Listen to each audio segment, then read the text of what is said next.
کردار تھا جو واپس سے انویٹیشن ملا کس کو، جنرل ضیاء الحق کو، ٹھیک ہے، 1982 میں، اور یہاں پر بہت زیادہ کمیشن انسٹالمنٹس کی گئیں، F-16 کا ایک معاہدہ آیا بہت بڑا، ٹھیک ہے نا، لیکن انڈیا اور رشیا کے رسپانس میں جو ہمارا ایگریمنٹ سائن ہوا 1983 میں کہ ہمیں F-16 اور بہت زیادہ فائنینشیل ایڈز ملیں گے،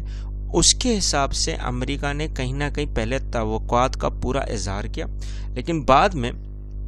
اگر دیکھا جائے تو وہی چیز جب بل جو امریکہ نے سینٹ میں پاس کروانا تھا 1985 میں، یہی اس کی فائنینشیل ایڈز کا، تو اس وقت جب جنرل محمد ایوب خان کا وزٹ ہوا واپس سے، تو اس میں انہوں نے بات کی کس کی، نیوکلیئر ویپنز کی،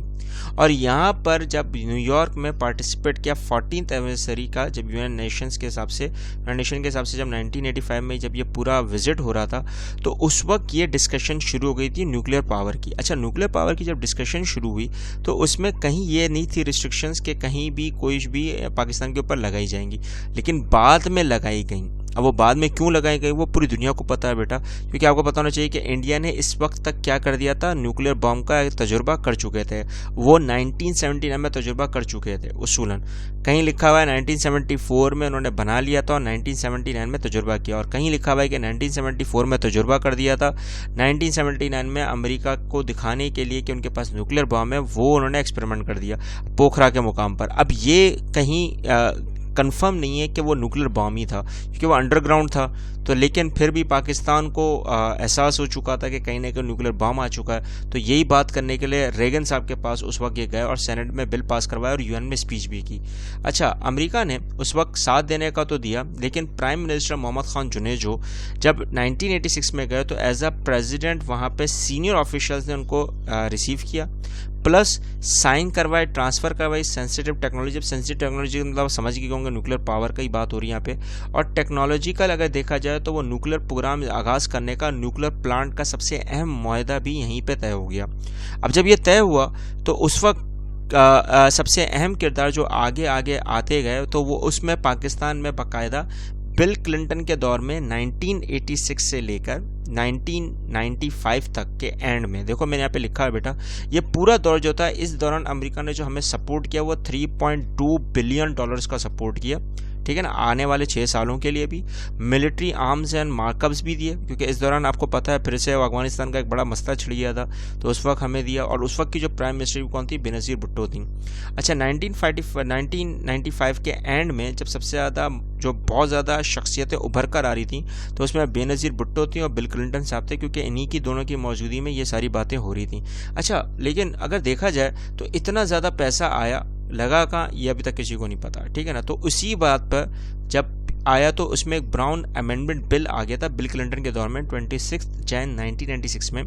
کہ انہوں نے اتنا ملٹری اور اکنامیکل ایڈ دیا پاکستان کو، لیکن اس کا کوئی ریکارڈ نہیں۔ اب جب اس کا کوئی ریکارڈ نہیں تو امریکہ میں کانگریس میں 15 جنوری 1998 کو جو پاکستان کو پیسہ ملنے والا تھا کس کی مد میں، F-16 کی مد میں، اور وہ خریدنے والے تھے، وہ رک گیا، اب وہ ڈیلیور ہونا رک گیا۔ کیوں؟ کیونکہ اتنا زیادہ پیسے کا کوئی ریکارڈ نہیں، $3.2 بلین،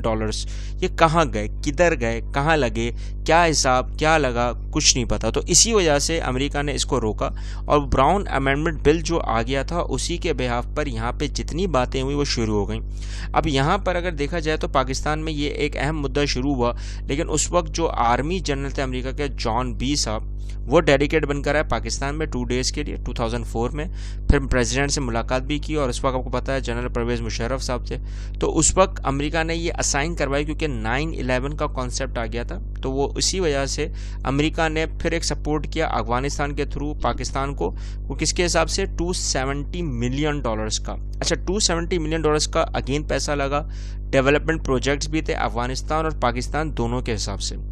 وہ کہاں ہیں، کدھر ہے؟ اگین یہاں پہ امریکہ نے یہ سوال کیا، پیسہ کہاں لگا، کسی کو نہیں پتا، کیونکہ یہ اگر دیکھا جائے تو وہی 9/11 کا جو کانسیپٹ ہے 2001 کا، اسی میں افغانستان کا پر جو اٹیک ہوا،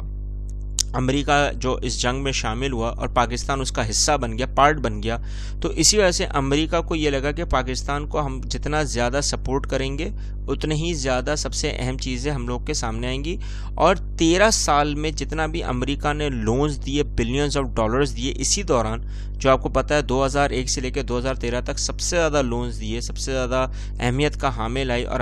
سول وار میں پاکستان نے باقاعدہ اہم کردار بھی ادا کیا، لیکن کوئی چیک اینڈ بیلنس نہیں ہے. اب دیکھو یہی وہ بات تھی جہاں امریکہ بہت زیادہ کنفیوز ہو رہا ہے، اور آپ کو پتہ ہے انڈیا تو فل ٹائم لگا ہوا ہے اسی چیز میں کہ کہیں نہ کہیں وہ چیک اینڈ بیلنس ہوگا نہیں اور پاکستان کو کہیں ہم ڈیفالٹ قرار دے دیں گے. اور وہی ہوا آج کے دور میں. اگر دیکھا جائے 2020 میں تو وہی ہو رہا ہے. ہمارے پاس کوئی چیک اینڈ بیلنس نہیں ہے. کہاں گیا پیسہ، کتنا پیسہ لگایا،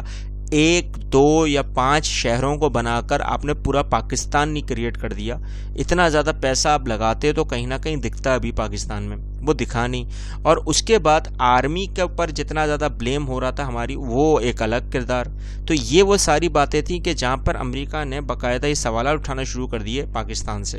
اور پاکستان کے حساب سے آج امریکہ اور رشیا اور انڈیا کے تعلقات میں کہیں نہ کہیں رکاوٹیں آ جاتی ہیں.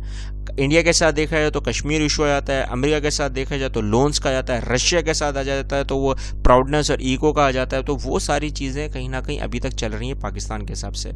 اگر آپ کو اس لیکچر میں کوئی چیز سمجھ نہیں آئی تو ہمارے ساتھ ضرور شیئر کریں، کامنٹ کریں. اور آپ کو کوئی چیز کا پتہ ہو، علم ہو ریگارڈنگ تو امریکہ، تو ہمارے ساتھ وہ ضرور شیئر کریں، کامنٹ کریں.